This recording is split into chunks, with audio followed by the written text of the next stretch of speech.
Hello मित्रांनो, तुम्ही कधी शाळेत प्रेम केलंय का? आणि जर केलं असेल तर हा चित्रपट तुमच्यासाठी. या चित्रपटामध्ये शालेय जीवनात झालेलं प्रेम आणि प्रेमाला फुटत असलेले धुमारे चांगल्या पद्धतीने दाखवण्यात आलेले आहेत. विशेष म्हणजे या चित्रपटामध्ये फक्त लव्ह स्टोरीज नाहीये, तर प्रेम कसं बहरतं हे दाखवण्यासोबतच मानव मुक्तीचा, स्वातंत्र्याचा लढा सुद्धा पॅरलली या चित्रपटामध्ये चालत राहताना तुम्हाला दिसतो. सगळ्यात महत्वाचं म्हणजे या चित्रपटामध्ये 5 लव्ह स्टोरीज आहेत. या 5ही लव्ह स्टोरीची वेगळी कथा आहे.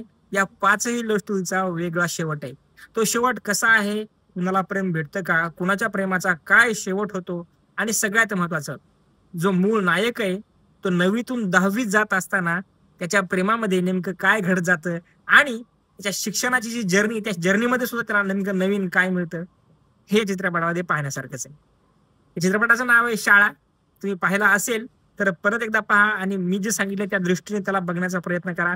आणि दुसरी गोष्ट म्हणजे जर पाहिला नसेल तर तो Amazon Prime वरती आहे. सबस्क्रिप्शन घ्या आणि पहा. लवकरच भेटू पुढच्या व्हिडिओमध्ये. नमस्कार.